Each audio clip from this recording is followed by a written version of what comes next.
Buenas noches con todos, con todas y con todos. El agradecimiento especial y felicitación al Ilustre Colegio de Abogados de Junín por esta organización y por considerarnos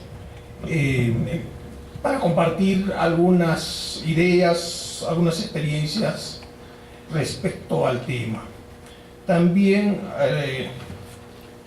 da la bienvenida a la doctora Jimena de las Violetas para compartir sus experiencias de Colombia respecto al gran flagelo que es la corrupción. Y les invitamos a ustedes que se explote con preguntas, porque quisiéramos saber cómo es la lucha contra la corrupción en Colombia y con relación para hacer una comparación en la lucha que estamos viendo en nuestro país, sobre todo en este gran tema de Lavajato, ¿no? También a ustedes, también hay que felicitarlos por ese ánimo, por esa preocupación de querer conocer cada día más. Y lógicamente esa preocupación nos lleva a que tengamos mayores perspectivas, anhelos de progreso y superación. Van a disculpar la voz.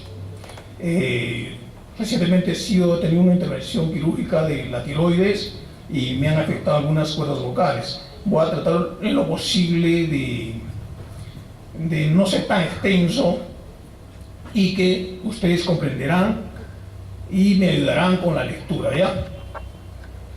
Entonces, el tema a tratarse, la cosa juzgada en el proceso penal, es un tema regularmente conocido, no muy conocido. ¿Y cuál ha sido la motivación para que se trate hoy día? Ha sido que en algunos despachos fiscales, como juzgados, no se llega a comprender con exactitud los alcances de estas instituciones, de la cosa juzgada y el neve sin ire, como principios. Entonces, hemos traído dos casos, lógicamente con diferente nombre, que sí se han visto en esta corte, para efectos, y analicemos y llegamos a concluir cuáles son las posibles soluciones que le podemos dar. Entonces vamos a tener el primer caso.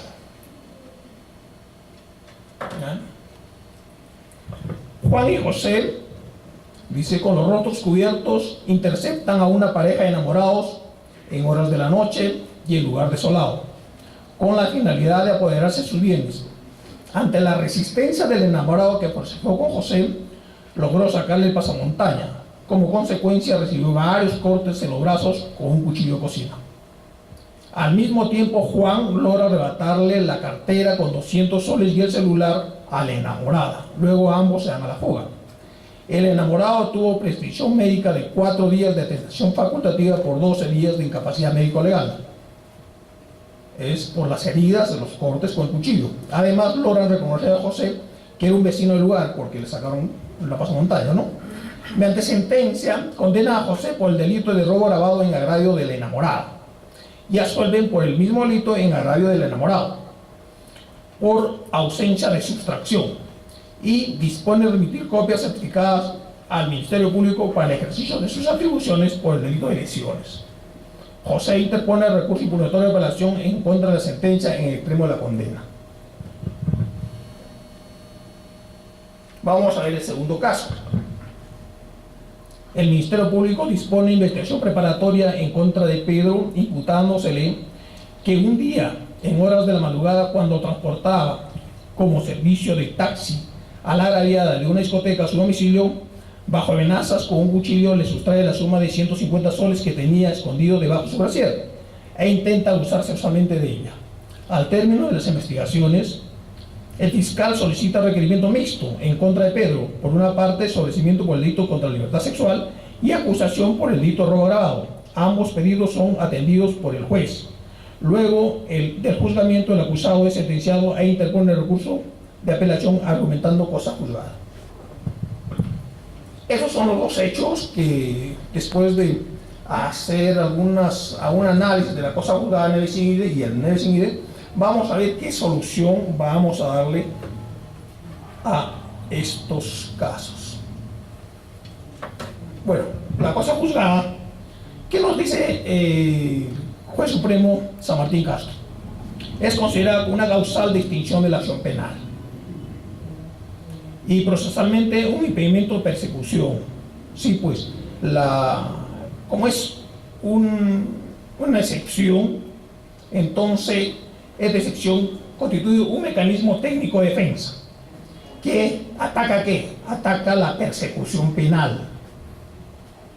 Y según el Código Procesal Penal, para que se produzca la cosa juzgada se requieren dos identidades, dos requisitos: unidad de imputado o entidad subjetiva, y unidad de hecho punible, con independencia de declaración jurídica que merezca en ambas causas. Y la resolución que recayó en el primer proceso ha de ser firme.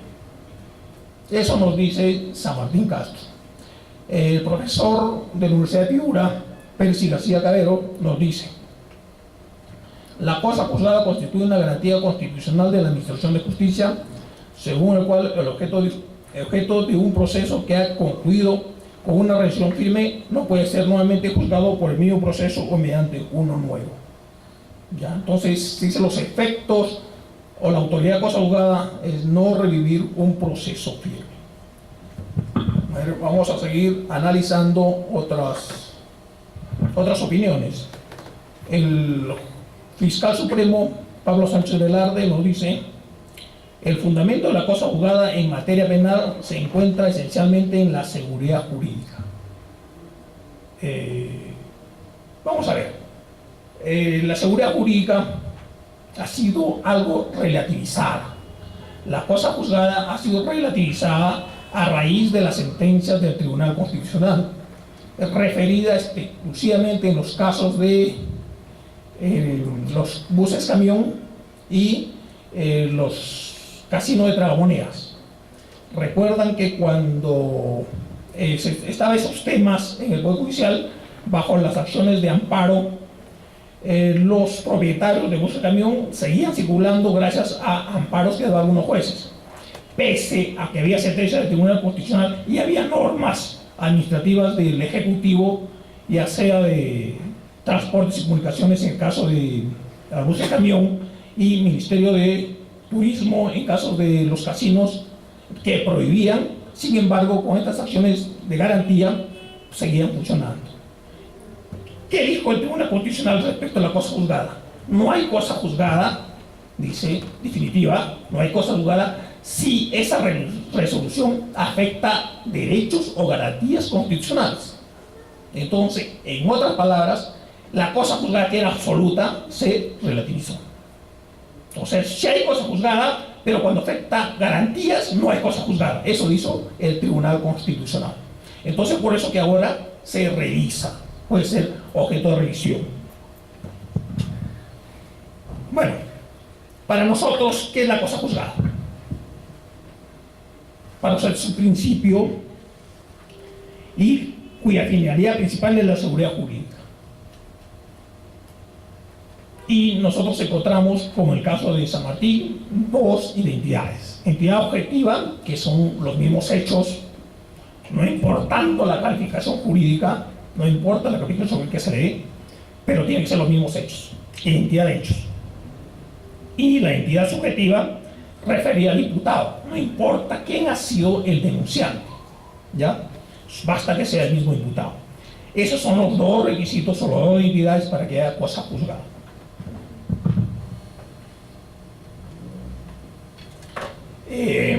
Muchas veces se habla y se dice, no, cosa juzgada es sinónimo de levis in idem. Perdón, Rico.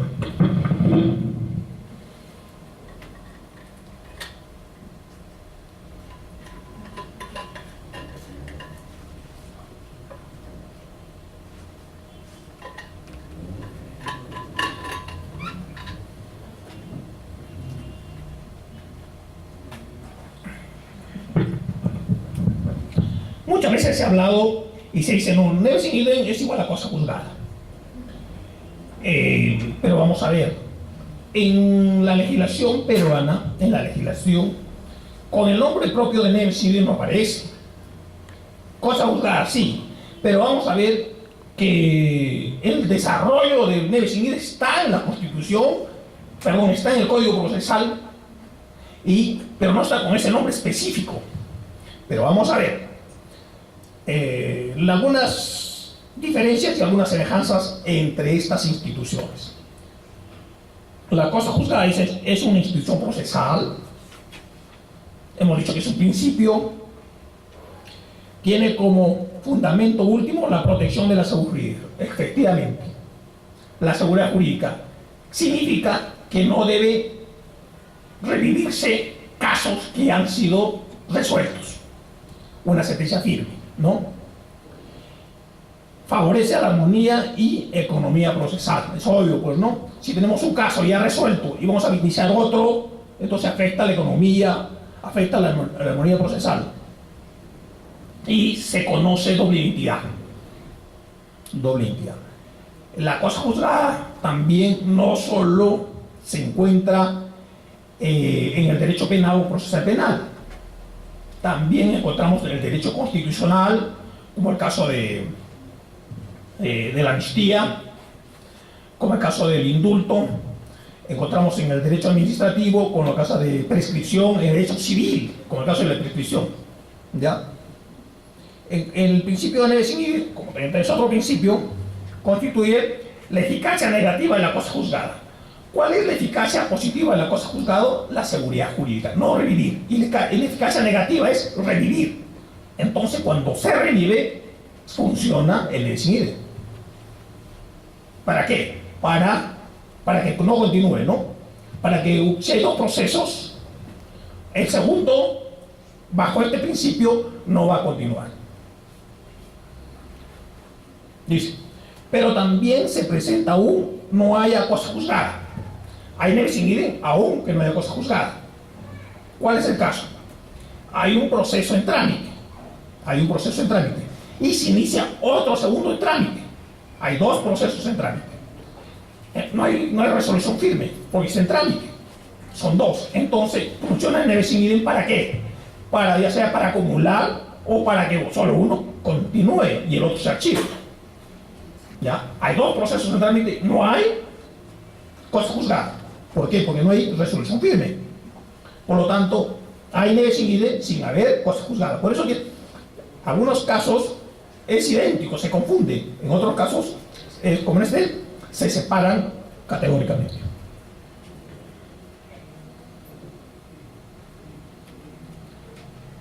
Ya. Y también se conoce tres identidades para el Neve Civil. Entidad objetiva, los mismos hechos. Entidad subjetiva, el mismo sujeto. Y fundamento, el mismo fundamento, dice. Hemos estado analizando y el mismo fundamento, hay diferentes opiniones, pero no se ha referido el mismo bien jurídico. A eso está referido. ¿Ya? Entonces, como ven, pareciera ser que es lo mismo, porque en algunos casos se sobreponen casi, pero en otros casos hay una gran diferencia. ¿Ya? El Neve Civil, ¿para qué funciona? Funciona para el derecho penal y derecho administrativo generalmente. Como hemos visto, la cosa juzgada funciona para otras ramas del derecho. Y el Neve Civil exclusivamente penal y derecho administrativo sancionador.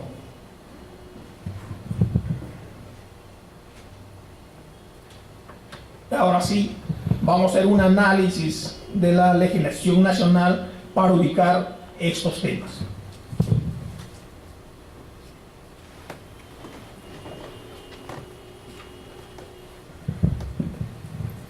El artículo 139, numeral 13 de la Constitución dice: son principios y derechos de la función jurisdiccional la prohibición de revivir procesos fenecidos con resolución ejecutoriada, la amnistía, el indulto, el sobreseimiento definitivo y la prescripción producen efectos de cosa juzgada. Claro que acá podemos decir la sentencia condenatoria también, absolutoria también, ¿no? Pero se dan cuenta, la autoridad de cosa juzgada también funciona Para el derecho constitucional, la amnistía, referido al derecho penal. Para el derecho constitucional, el indulto, referido al derecho penal. Para la prescripción, hay prescripción en varias ramas del derecho. La prescripción. Entonces, como ven, la cosa juzgada, vista desde la Constitución, está referida que no se puede revivir cuando hay una resolución firme. El artículo 78, numeral 2 del Código Penal, también señala causales de extinción de la acción penal. La acción penal se extingue por autoridad de cosa juzgada. Como dice, extingue la acción penal. Como hemos dicho, es un mecanismo técnico de defensa en contra, que ataca ¿a qué? A la persecución penal, al derecho de acción que tiene el Ministerio Público, ataca a ese derecho. Porque ya hay una resolución firme que cae sobre un caso, ¿no? De un mismo caso, contra el mismo sujeto. El artículo 6, literal C, del Código Procesal Penal señala las excepciones. 1. Las excepciones que pueden deducirse son las siguientes. C. Cosa juzgada. Cuando el hecho punible ha sido objeto de una resolución firme. Entonces, hay una resolución firme, nacional o extranjera, contra la misma persona. Ya, mira, acá vamos a encontrar, del texto de este artículo, vamos a encontrar las dos identidades. Dice, cuando el hecho punible ha sido objeto de una resolución, o sea, un mismo hecho, ya está, o identidad de hecho, ya. Y contra la misma persona, entidad subjetiva. Hay entidad objetiva y entidad subjetiva. Los mismos hechos, la misma persona. Entonces de acá sacamos que para la cosa juzgada hay doble identidad.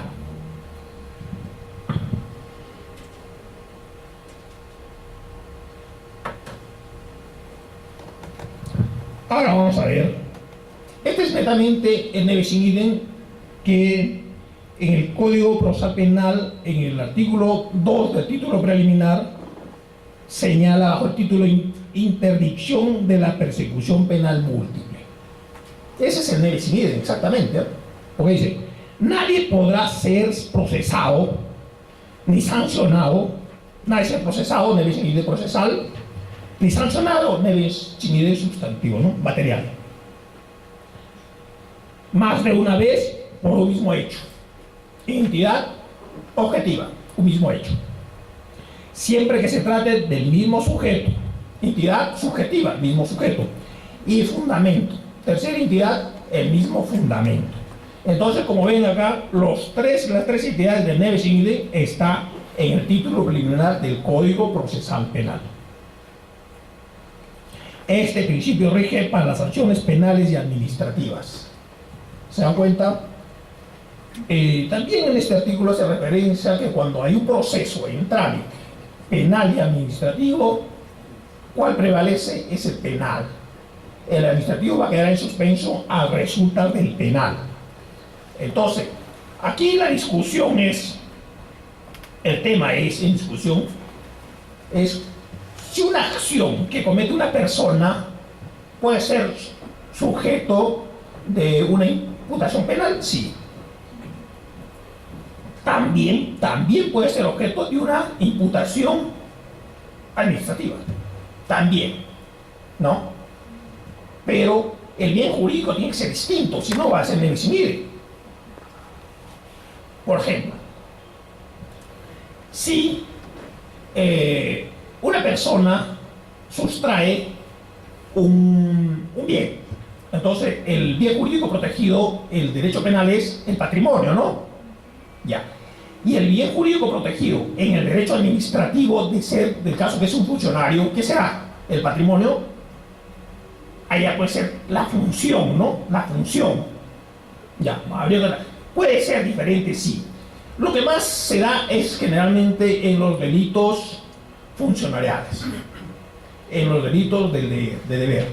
Por ejemplo, cuando el sujeto es funcionario público, ahí se va a dar Y cuando protege lo mismo, el mismo bien jurídico protegido, entonces solo va a haber un solo tipo de sanción. Ahí sí procede el debe sin idem y la sanción solo va a ser penal, porque prevalece, les he dicho, la sanción penal que la sanción administrativa. Pero cuando es diferente bien jurídico, va a acarrear las dos sanciones. Entonces, el debe sin idem protege, ampara en este aspecto, en este alcance entre el derecho penal y derecho administrativo sancionador, de acuerdo a los alcances de esta norma del título preliminar.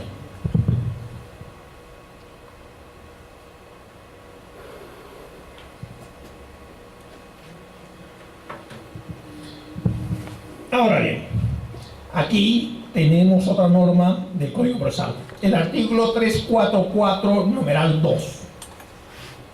Decisiones del Ministerio Público. Esto nos va a servir para resolver los dos primeros problemas planteados al inicio. Con estas normas vamos a resolver.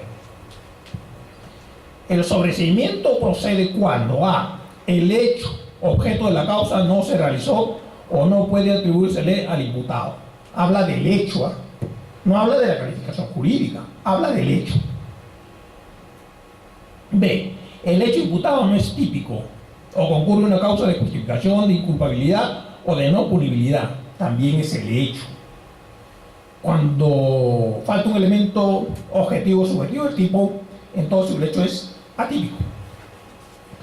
Cuando este hecho está justificado por un precepto permisivo o por una causa de justificación, que es lo mismo, o sea, legítima defensa, estado de necesidad justificante, cumplimiento de un deber, cumplimiento de una norma, etc., entonces no hay antijuricidad. Por lo tanto, no es delito. Es un hecho típico, pero no es antijurídico. No es delito. O cuando falta un elemento de la culpabilidad. El menor de edad es incapaz, actúa en estado de necesidad exculpante, etcétera, ¿no? Es un elemento de la culpabilidad.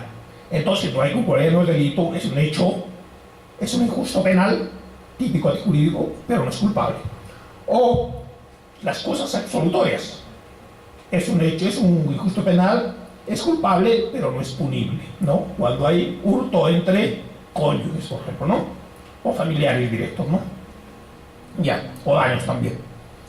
Entonces, pero habla del hecho, no habla de la calificación jurídica. No importa la calificación jurídica que le den, no importa, es el mismo hecho. Ya. C, la acción penal se ha extinguido, la acción, el hecho. D, no existe razonablemente la posibilidad de incorporar nuevos datos a la investigación y no hay elementos de convicción suficientes para solicitar fundadamente el enjuiciamiento del imputado. Habla de las pruebas relacionadas a los hechos o la vinculación del imputado. Como ven, para que se dé el sobreseimiento, habla que no se han acreditado los hechos, que no se han determinado los hechos. Si hay hechos, pero no vincula al imputado, de todas maneras, en todo caso, siempre se habla de hechos. ¿Y esto por qué? Recalco, repito, sobre los hechos, porque nos va a servir para efectos de resolver los problemas planteados al inicio.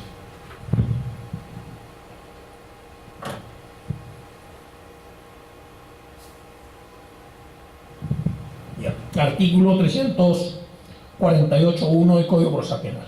48 numeral 1, ¿no? Sobreseimiento total y parcial. También vamos a tener en cuenta para resolver el problema planteado inicial. El sobreseimiento será total cuando comprende todos los delitos y a todos los imputados. Total, ¿no? O sea, sobreseimiento y nos olvidamos del resto. Y parcial cuando solo se suscribe algún delito o algún imputado de los varios que son materia de disposición de formalización de la investigación preparatoria. Ustedes saben que cuando el fiscal formaliza investigación preparatoria, pierde la facultad de archivar. Ya no se puede, no, el fiscal ya no lo puede archivar de mutuo propio. Tiene que requerir ante el juez el sobreseimiento. O sea, el archivo cuando se inicia la investigación preparatoria está a cargo del juez. Pero antes de la inspección preparatoria, el archivo es eminentemente facultad del fiscal, ¿ya? Pero cuando se inicia la inspección preparatoria, pierde esa facultad y el juez va a ser el quien archive. Bajo la figura del sobreseimiento va a archivar la consecuencia, archivo los actuados. Y el numeral 2 dice: si el sobreseimiento fuera parcial, continuará la causa respecto a los demás delitos o imputados que no lo comprenden. ¿Ya? Así que, cuando hay varios delitos, varios imputados, y se pide sobre todos, es total. Cuando hay varios delitos, varios imputados, y solo se pide sobreseimiento sobre un delito y subsisten otros, es un sobreseimiento parcial. O hay varios imputados, hay 5 imputados, se pide sobreseimiento de 2 y se acusa 3, hay un sobreseimiento parcial.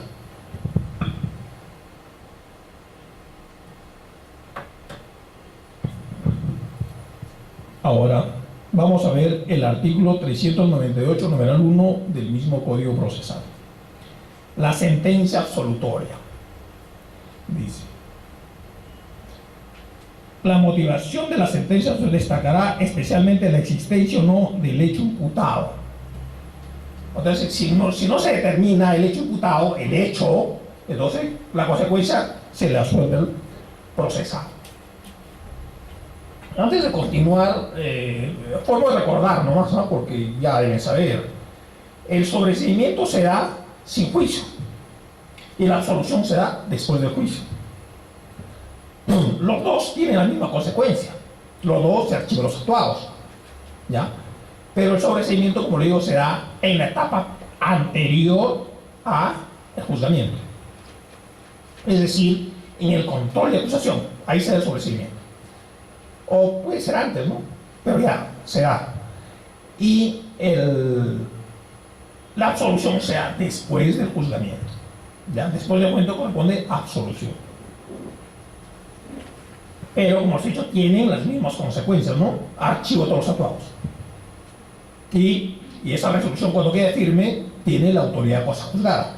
Ya no se puede reabrir, cuando queda firme, tiene que quedar firme, ¿no? Ya sea se consienta o ya sea una resolución ejecutoriada, ¿no? Aprobada por la instancia superior, ¿no? Por la última instancia. Pero vamos a ver. Entonces habla de hechos, ¿no? Que no se han determinado los hechos. Las razones por las cuales el hecho no constituye delito. Habla del hecho, no es delito.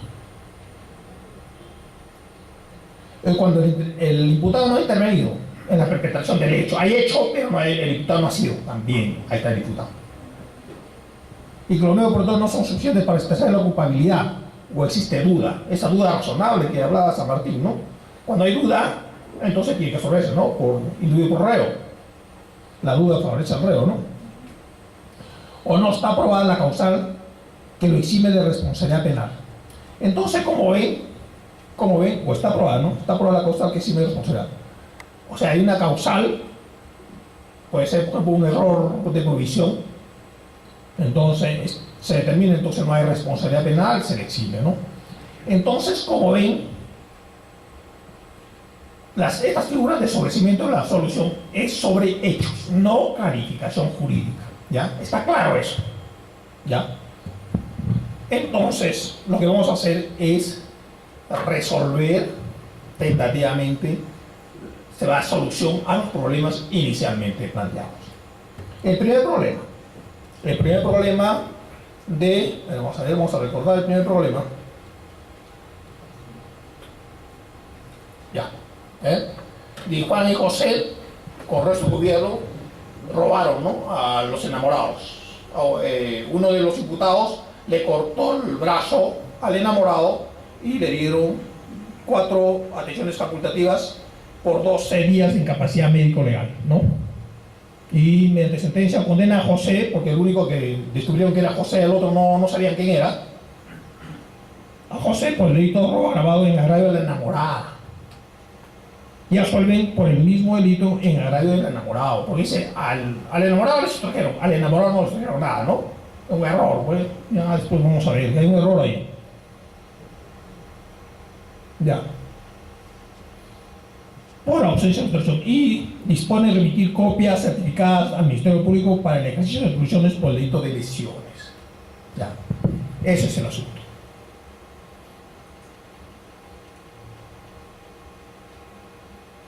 Ya, vamos a ver. Al haber quedado consentida la sentencia en extremo absolutorio, se la absolvió por robo agravado en agravio del enamorado. Si se le absolvió, son los mismos hechos. La calificación jurídica no importa.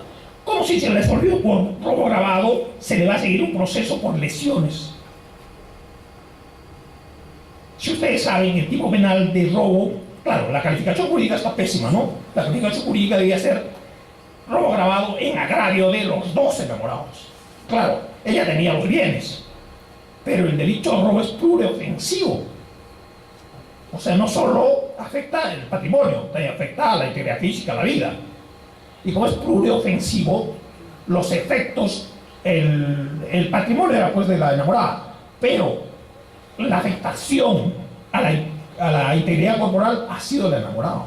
Por lo tanto, y estos hechos se han dado en un momento, una connotación para el robo. Por lo tanto, los dos son agraviados.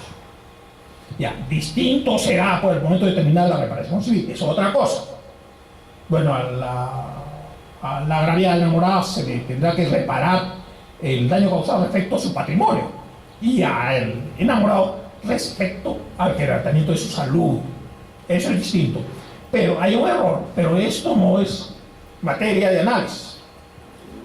Ya. La materia de análisis, si le absolvió por delito de robo, son los mismos hechos, y ordena que se remitan copias al Ministerio Público para el ejercicio de la acción penal por delito de lesiones, qué duda cabe que estamos ante un nevis in idem, que también podría ser cosa juzgada, ¿no? Nevis in idem. ¿Por qué? Entidad de hechos son los mismos hechos, ¿no es así? Los mismos hechos. Entidad subjetiva, el mismo imputado. Y el mismo fundamento es, si bien es cierto, el bien jurídico protegido no es, pero no importa la calificación jurídica, no importa. Ya son los mismos hechos, por lo tanto, será la cosa juzgada. Entonces, ¿cómo se tiene que resolver? En segunda instancia, este caso es, bueno, confirmar, ¿no?, la sentencia contra el enamorado. Sí, pues, se da contra el enamorado. Podría ser declarado nulo porque no se le comprende el enamorado, podría ser. Pero el remitir copias es innecesario. No se va a remitir porque no va a surtir ningún efecto. No pueden abrir nuevo proceso. Y si abre, ¿qué va a ser? Cosa juzgada, ¿no? Si abre un nuevo proceso por los mismos hechos, va a ser una cosa juzgada. En el segundo caso, ¿recuerdan del taxista Pedro? Pedro, que iba con el servicio de taxi, encontró una chica de la discoteca a su casa, y en el trayecto lo amenaza, saca un cuchillo y le revisa y le encuentra 150 soles debajo de la sierra, y quería abusar de ella, ¿no? Ya está. ¿Qué pasa? Que el Ministerio Público solicitó un requerimiento mixto. Dijo, inicialmente la formalización fue delito contra el patrimonio en su modalidad de robo agravado y delito contra la libertad sexual en su modalidad de tocamientos, o puede ser tentativa de violación, podría ser, ¿no? Bueno, pero ¿qué pasó? Que cuando el Ministerio Público pide el sobreseimiento parcial por el delito contra la libertad sexual, fundó en los mismos hechos. Es posible, sí, pero tiene que fundar en hechos diferentes. Fundó en los mismos hechos.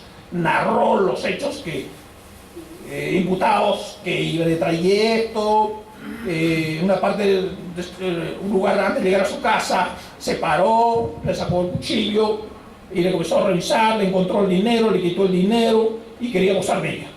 Todos esos hechos. Pero esos hechos tienen, para efectos de que se dé el sobreseimiento y continúe la acusación respecto al delito de robo, tienen que separarse los hechos, ¿ya? Y acá en la última parte es posible que el fiscal pueda recurrir el sobreseimiento parcial, pero separando o aclarando los hechos. Tienen que separar los hechos, porque si va a ser los mismos hechos, entonces vamos a caer en cosa juzgada. He querido ser corto, preciso, de análisis de las normas, de casos que están presentándose. ¿Ya? Como les digo, esta institución regularmente recurrida, regularmente, no se recurre mucho, ¿no? Regularmente tratada también. Hay algunos artículos, algunos libros que nos hablan de estos temas, ¿no? Pero hasta ahora espero que se mejore y que no se corrija todos estos errores, ¿no? Y ustedes también que están interesados en conocer, quería compartir con ustedes estas experiencias y estos pocos conocimientos para que puedan ubicarse y si están en el ejercicio libre de la profesión puedan solicitar o requerir cosa juzgada o no civil de acuerdo a lo que corresponda.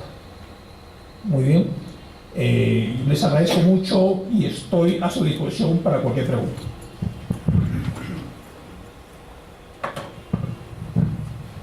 A ver, ¿me los apoya, por favor?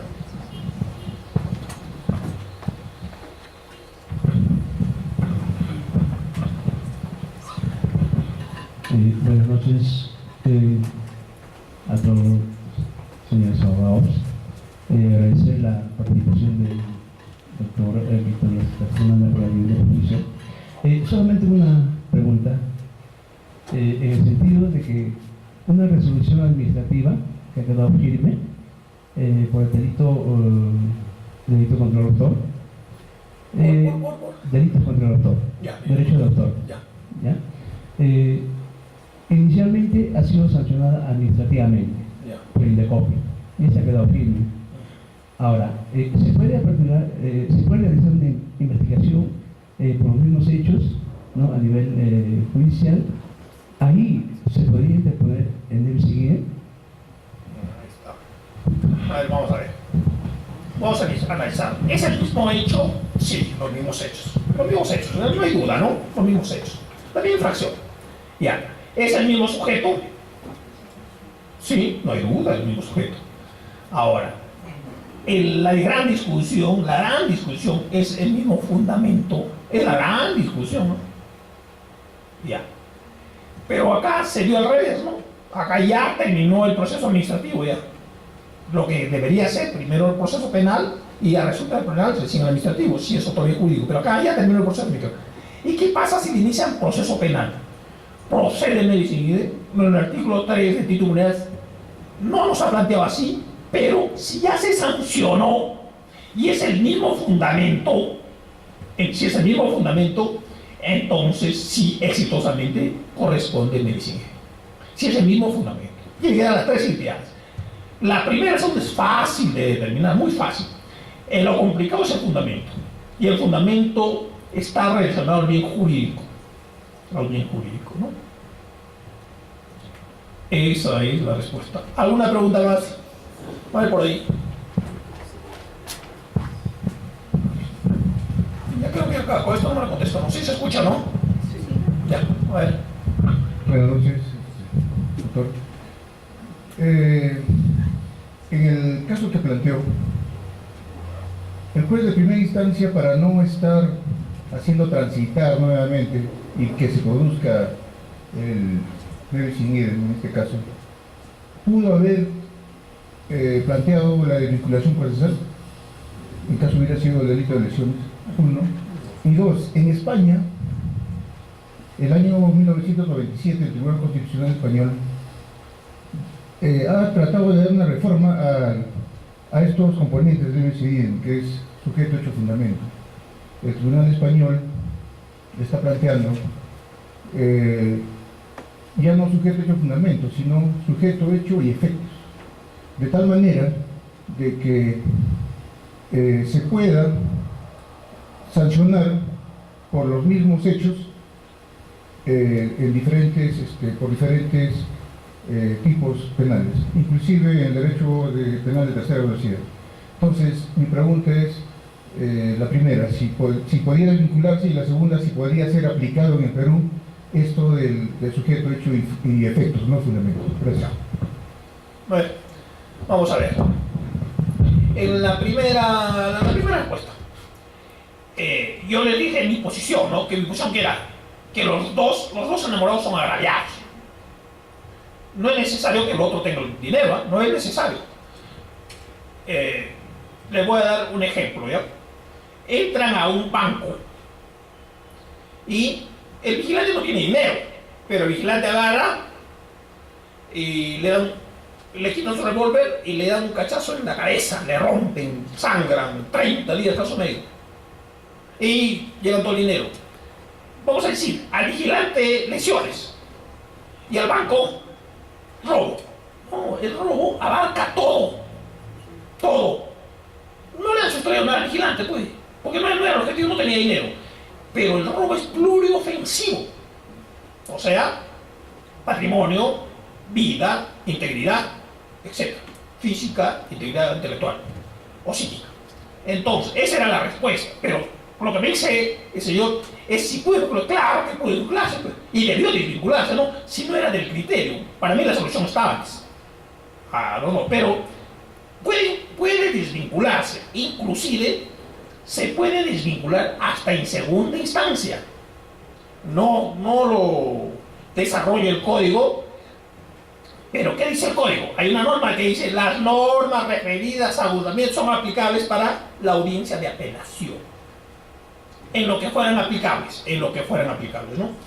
Rigen las normas de juicio para la audiencia de apelación en lo que fueran aplicables. Por lo tanto, si en la audiencia de juzgamiento el juez puede desvincularse, la sala también puede desvincularse. Y debió desvincularse. ¿Por qué? ¿Para qué otro proceso, otra investigación? Economía procesal, inmediatez. Además, hay que ver una aclaración sobre este punto de la vinculación. Esto no está en la norma, pero la jurisprudencia nos ha determinado que la tesis de desvinculación necesariamente va a ser cuando el delito a desvincularse es más grave. ¿Ya? Entonces, por ejemplo, la acusación viene por hurto y el juez ve que no es hurto, esto es robo. Así que me desvinculo el hurto o el robo. Ahí se plantea la tesis de desvinculación. ¿Ya? Pero no es necesario, dice la jurisprudencia. Hay casos de Huánuco, creo, uno, casaciones, donde no es necesario la tesis de vinculación cuando el delito a desvincularse es más leve. Es al revés, ¿no? La acusación viene por robo y sentencia por hurto. Ahí, claro, se puede hacer la tesis de vinculación, no hay problema. Pero si no se hiciera la tesis de vinculación, no hay problema, porque está beneficiando al imputado. ¿Ya? Y el segundo punto, es que es posible. Sí, pues, al determinar la entidad de fundamento, hay mucha confusión, no está claro. Los efectos serían más claros, más precisos. ¿Qué busca el derecho penal y qué busca el derecho administrativo? ¿Qué efectos busca? Ahí estaría más claro. Si son los mismos efectos, correcto, pues triple A. Y si no procede, debe seguir y continúa, pues. Sanción penal, sanción administrativa. Me viene, en el momento que está preguntando el colega, me venía a la mente y dice sanción penal, sanción administrativa, y cuando hay reparación civil en vía civil, solo quiero aclarar que no corresponde la vía civil, no corresponde nebe sin idem ahí. ¿Por qué? Porque la reparación civil o el resarcimiento o la indemnización no es pena. Ya, no es pena. Por eso que si no estuviera acá, pues no estuviera comprometido la reparación civil. No es pena la reparación civil, ¿ya? Es un efecto. ¿Alguna otra pregunta más? Ya no, ningún tema. Bueno, se agradece una vez más su participación, su interés por conocer, y estaremos atentos y predispuestos para cualquier discusión de un tema académico, ¿no? Estamos recuperando de la voz, quiero terminar de recuperarme y también continuar compartiendo algunas experiencias o algunas ideas con todos ustedes, ¿ya? Muchas gracias y será hasta cualquier momento.